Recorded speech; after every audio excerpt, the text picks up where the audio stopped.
Hello and welcome to the Beach House 34 True Crime Podcast. I'm your host, Christine Worth. Today's episode is going to be an update of the Delphi murders. Now, I covered this back on episode 13, but what I will do is before we get into all of the updates, I'm going to recap some of the original episode just so that we're all on the same page. So with that said, let's get started.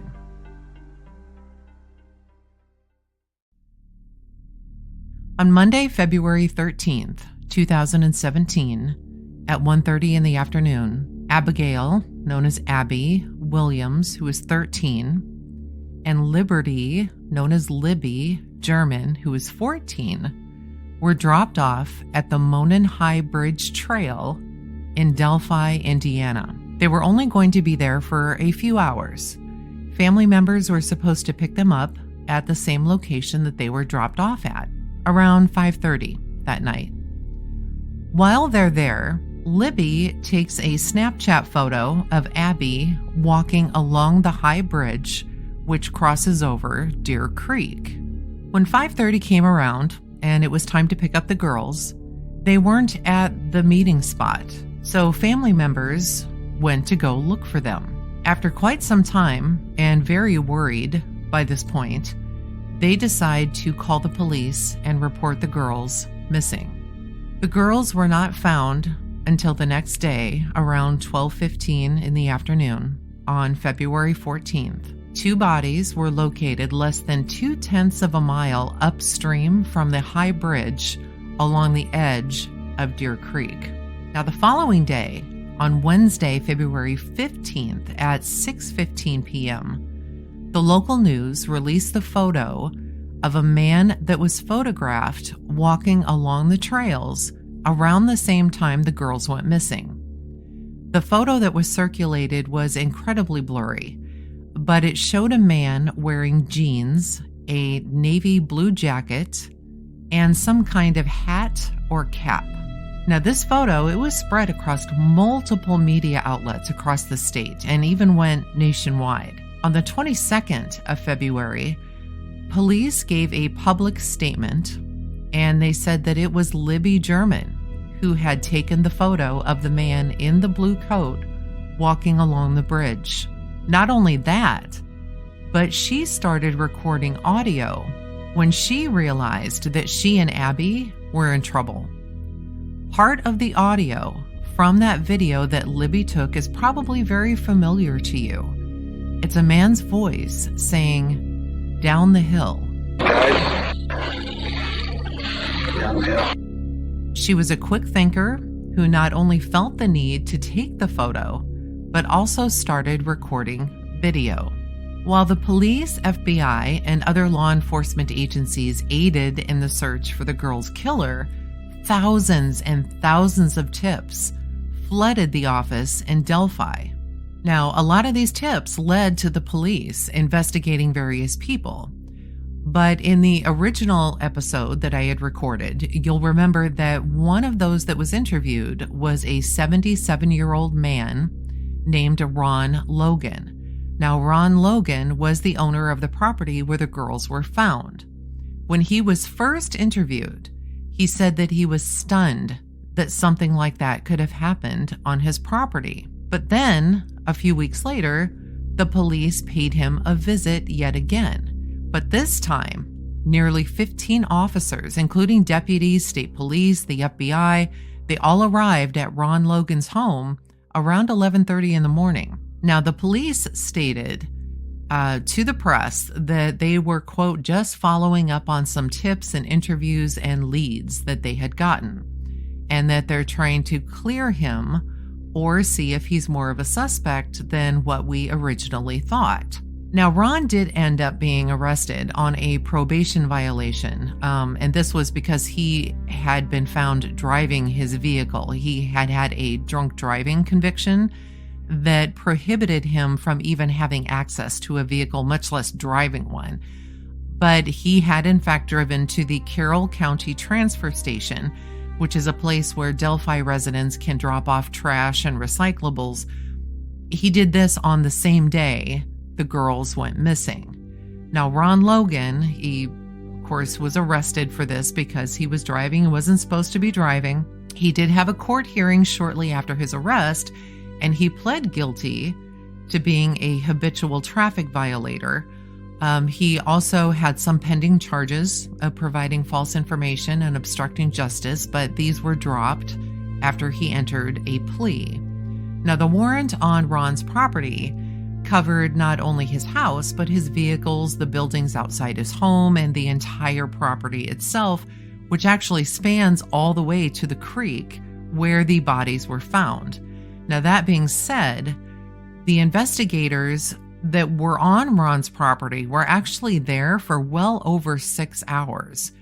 And the reason that they were there was because they said they had probable cause to investigate. Of course, they didn't elaborate on the tips, but they felt it was important enough to bring in all those officers as well as the FBI and search for 6 hours.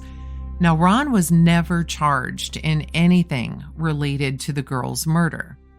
However, we've learned a little bit more since this time.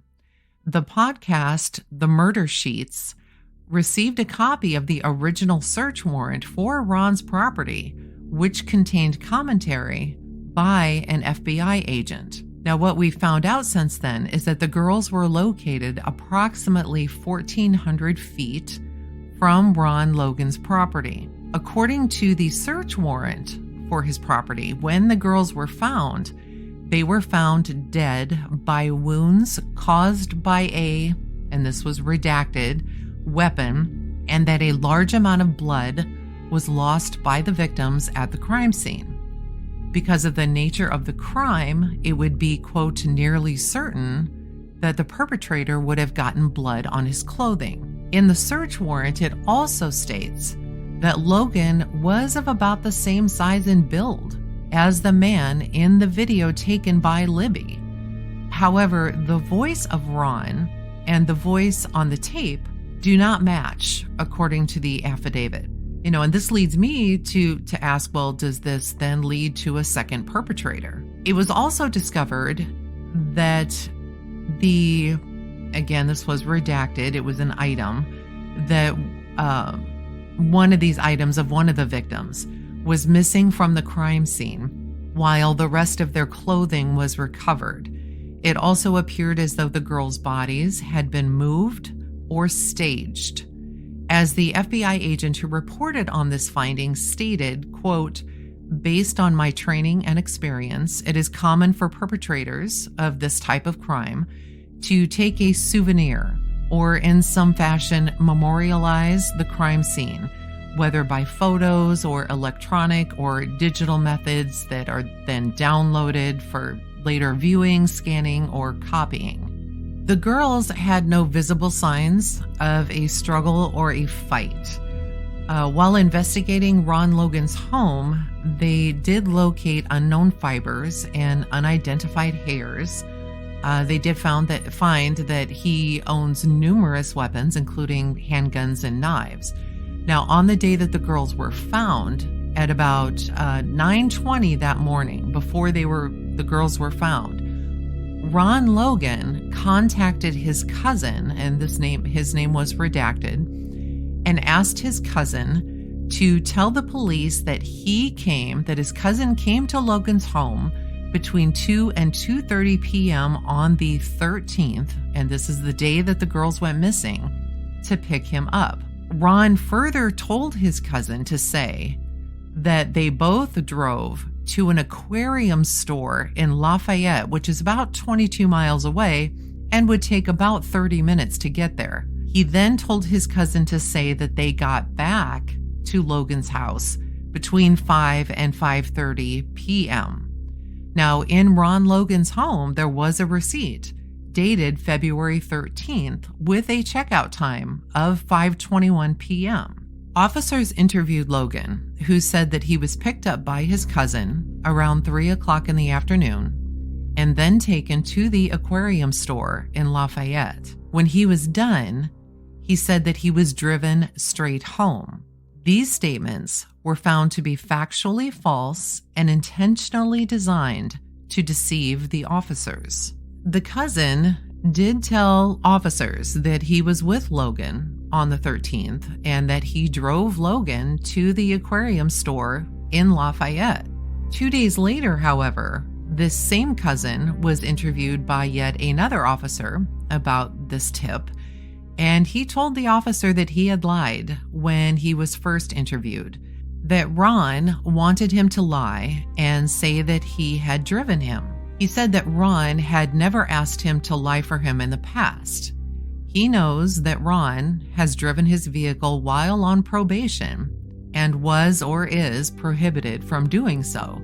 Now, in yet another interview with this same cousin, and this was 5 days later, the cousin explained that Ron called him on the morning of February 14th, now this is the day that the girls were found, and asked him to provide the alibi for Logan's drive to the aquarium store in Lafayette. This call to the cousin was made before the discovery of the girls' bodies. And, quote, based on investigators' experience, it is reasonable to believe that the creation of an alibi prior to the discovery of a crime indicates culpability or knowledge of the crime. Now, the cousin said that he thought the photograph that was circulated of the male on the bridge looked like his cousin, Ron Logan. Now, officers found out that Ron had driven on the 13th to the transfer station in Delphi to drop off trash, and video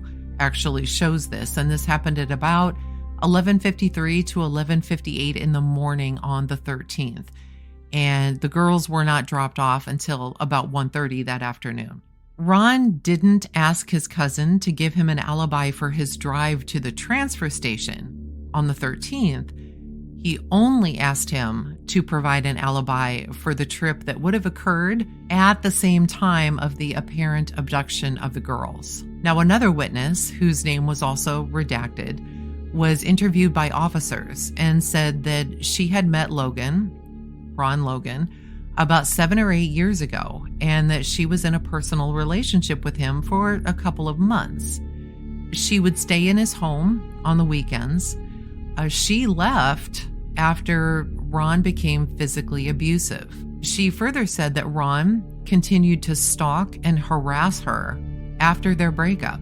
During their relationship, Ron had dragged her out of her car by her hair, and she is still in fear of him. She has not had contact with him for about 2 years at the time of this interview, but she did tell officers that Ron did tell her in the past that he could kill her and no one would ever find her body. She further said that she knew that Ron carried a gun in a fanny pack everywhere he went. She also stated that when she first saw the image of the man on the bridge, she too thought that it was Ron.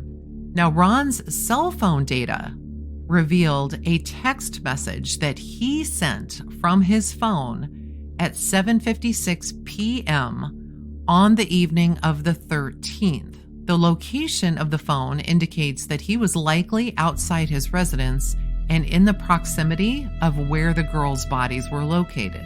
At around 10:16 p.m. that same night of the 13th, Ron received a text message, and he again appeared to be located outside his property and near where the girls were located. A former roommate of Ron's, who lived at his house in 2016 and who was an on and off again girlfriend with Ron for about 3 years, said that when she first learned of the girls missing, she immediately thought that Ron was involved. She further said in the interview that she was scared of him as well, and even told someone she knew that if she ever ended up dead, it would have been Ron who did it. Now, during this relationship, Ron had punched her in the face, knocking her down. Based on what the officers and the FBI had accumulated so far about Ron, they believe that there was probably cause that Ron had committed the crime of murder, and evidence of that could be found on his property, which is why the search warrant was issued and why they were there for 6 hours. This at least gives us some kind of explanation. Now, after the image of the man on the bridge was released to the press, over 15 people called the tip line to specifically say it was Ron Logan. Now, Ron Logan was never formally named as a suspect, and on January 24th of 2022, he ended up dying of COVID. Now, the search of Ron's home and his property occurred shortly after the girls had gone missing. Now, there weren't a lot of updates or movements, much less an arrest on the case, until 2 years later, in February of 2019, when the police held a press conference just letting people know that the case had not gone cold. 2 months after this, in April of 2019, the police provide what they call a, quote, significant update in the case. And this is when the new sketch of the suspect, along with more video and audio of the subject speaking, was released. Now, the man that was walking across the bridge, the picture that had been circulated since the start of the case, they now show him on video, and he walks with a slight limp, and they also released new audio with one additional word, which now has the entire phrase of "guys down the hill." And I'll play that for you so that you can hear this. Years go by and still nothing. No arrests in the case and barely any updates at all. The police, they are being incredibly tight-lipped about the whole entire thing. But we now know that on October 28th of 2022, of course this is well over 5 years later, Richard Matthew Allen, 50, of Delphi, Indiana, who worked at a local Delphi CVS store, was arrested and charged with 2 counts of murder in the case of Libby German and Abby Williams. Now, he has lived in Delphi for 16 years and has no criminal record. Now, after Richard Allen had his initial hearing, the documents related to the case were sealed under court order. The Carroll County prosecutor, Nicholas McClelland, said that the documents are sealed due to the case still being an open case. Now, of course, people then questioned if they were still looking for someone else who was involved in the murders, but this was completely unclear. His choice to leave these documents sealed only fueled more speculation. Did they have the right guy? What evidence do they have? Did they use DNA? Did he confess? No one knows the answers to these, and because of the sealed documents, no one has any answers. But on November 29th of 2022, Allen County Judge Fran Gull released a redacted document. Now, this document had some information in it, but not everything that I'm sure that many people, including myself, were hoping for. The judge wrote that, quote, "The public interest is not served by prohibiting access to these documents so long as witnesses and Allen's personal information were redacted." So what this document did reveal was that investigators went to the home of Richard Allen and they found several knives and guns, one of these guns being a Sig Sauer P226 .40 caliber pistol, which he had purchased in 2001. And upon testing this gun, they found that the rounds matched an unspent bullet that was found within 2 feet of one of the girls that had gone through the same gun that Allen owned. Now, one of the ways that this could happen is that either Allen tried to fire the gun and it didn't fire because the bullet may have been faulty, or more likely, the gun jammed. Now, Allen was interviewed by investigators on October 13th, prior to his arrest of 2022, and said that he had seen 3 juvenile girls. He then said that he walked across the Monon High Bridge platform and then walked back and, quote, sat on a bench on the trail and then left. When he was interviewed on October 26th, and this is 2 days before he was arrested, he said he never allowed anyone to borrow his gun.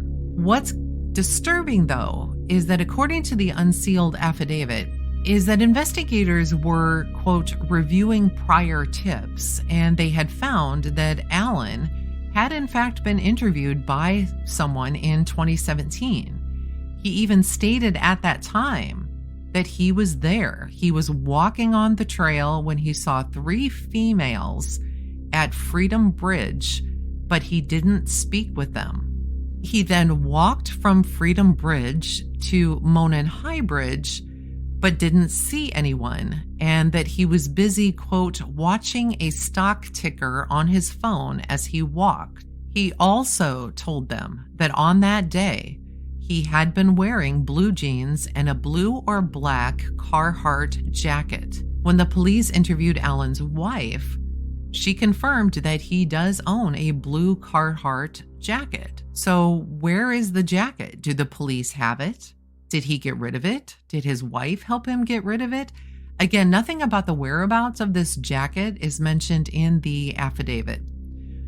Now, Alan further said that he had never been to the spot where the bullet was found, and that he didn't know who owned the property, where the girls were, and that he had no explanation as to why a round cycled through his firearm would be at that location. In the affidavit, witness names are redacted, but 3 young people said they saw a male walking on the bridge who was, quote, kind of creepy. One of the group said hi to the man, but he just glared at them. Another witness said that she was traveling. Now, we don't know if this means driving, running, biking, or walking along a Carroll County road that day when she saw a man walking away from the Monon High Bridge wearing clothes that, quote, looked muddy and bloody. The witness thought that he looked as if he may have been in a fight. Interestingly, earlier in the month of November of 2022, prosecutors said that they have, quote, good reason to believe more than one person is connected to the killings, but they didn't offer any further information. In the affidavit, it is said that, quote, as the male subject approaches victim 1 and victim 2, one of the victims mentions gun. Remember, Ron Logan was known to carry a gun with him at all times in a fanny pack. Now, near the end of the video, a male is heard telling the girls, again, guys, down the hill. The girls then proceed to go down the hill and the video ends. No one really knows why it took so long to arrest Alan. They had a bullet that they could match to a gun that Alan owned. But if they had this evidence in 2017, why did it take so long for an arrest to be made? You know, while we do have the mention of the gun, and we do know that the clothing of the girls were located away from where their bodies were found, the affidavit did not release the cause of death details. Now, this further leads you to wonder what happened. You know, did he or they make the girls undress and then move to a different spot? Did he do all this using the gun? How was he able to subdue 2 individuals? He may have threatened that if one tried to run away, the other one would be harmed or even shot, but honestly, this is just all speculation. Were there 2 perpetrators? Did Ron Logan and Richard Allen know one another? Plus, we know that someone saw, quote, a man, unquote. Some believe it was Richard Allen, the one who had mentioned that his clothes were muddy and bloody. You know, if he had simply shot them, it's unlikely that blood would be on his clothes unless he had shot them at very close range, which would cause spatter, or he moved them after they were shot, in which case that would have smeared blood on his clothing. But we now know that the crime scene itself was incredibly bloody. But again, we don't know if this was due to a gunshot or some other means. There is an unspent bullet on the ground. If his gun had jammed, then he may have resorted to using another weapon, such as a knife. You know, inside his home, there were knives found. Did he bring a knife with him that day as well? The affidavit doesn't mention anything about the police seizing knives, although in all likelihood they probably did.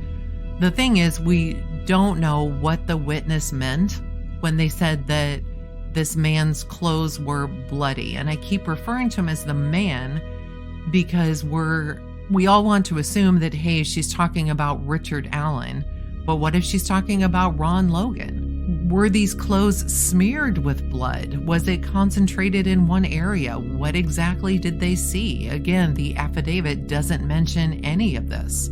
After the affidavit was released, the Indiana State Police, in an ABC News interview, said, out of respect for the process, which is being led by the Carroll County prosecutor, we are refraining from making any public statements and are going to allow the probable cause affidavit to stand on its own.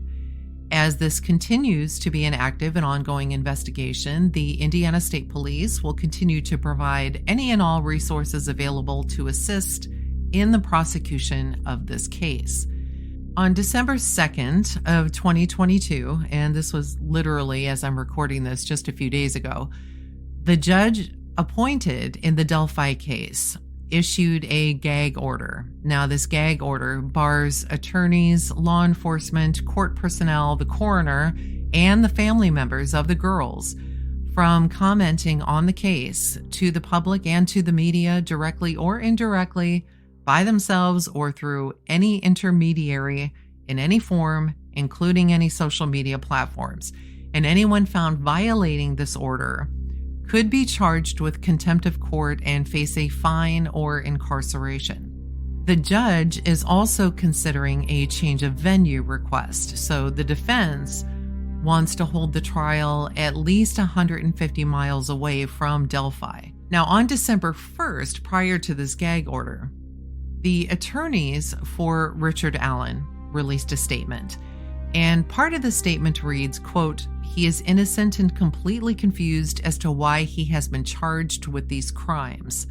They later went on to say that Allen tried to help in the investigation on more than one occasion. But we all know, don't we, at least those of us who read, listen to, or watch true crime, that oftentimes perpetrators will try to insert themselves into an investigation so that they can keep tabs as to what's going on, right? As far as the clothing and his vehicle go, the attorneys said that he didn't dispose of his guns, his car, or his clothing in all the years since the girls were murdered. He didn't even alter his appearance or even relocate.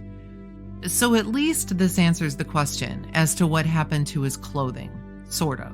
They didn't specifically mention the jacket, but simply just the word, quote, clothing. So we don't know if this included the jacket or the pants or any other article of clothing that he happened to be wearing that day. But they do make a good point, though, that he didn't relocate. But again, he was, we assume, keeping a close eye on the investigation, even, quote, helping, as his attorneys say. So when nothing really pointed his direction, one could say that he didn't feel the need to up and move or the need to change his appearance. His attorneys further say that the ballistics used to connect the unspent bullet and the gun mentioned in the affidavit is, quote, unreliable and lacking any scientific validity. Furthermore, they state that their client has never been arrested nor accused of any crime in his entire life. Quote, the police did not contact Allen. He contacted the police and voluntarily discussed being on the trail the day that Williams and German went missing. Like many people in Delphi, he wanted to help in any way that he could. He contacted the police to let them know that he had walked on the trail that day, as he often did. They further say that the probable cause affidavit seems to suggest that a single magic bullet is proof of his guilt. The defense team's news release states, quote, it is a bit premature to engage in any detailed discussions regarding the veracity of this evidence until more discovery is received. But it is safe to say that the discipline of tool mark identification, ballistics, is anything but a science. So, as far as we know, at least according to the affidavit, the main link to Richard Allen is an unspent bullet at the crime scene. You know, personally, I'm doubtful that there's all that there is, but it's all that's been released to the public.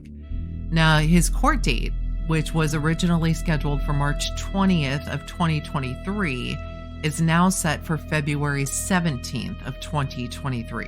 He is asking the court to either reduce his bail to a, quote, reasonable amount, or to release him on his own recognizance. He's currently being held on a $20 million bond. Now, due to the fact that he's in jail for murder, it's highly doubtful that any of this will happen, but you never know. Now, keep in mind that this is still an active investigation, and information will likely be released sporadically, if at all. As we all know now, there's a gag order.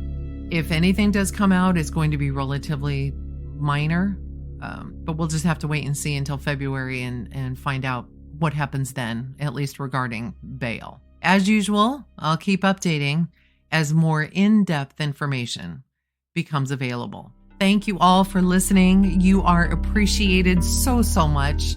I look forward to bringing you so much more content in more forms and all over the next year. So thank you again. I will speak with you soon.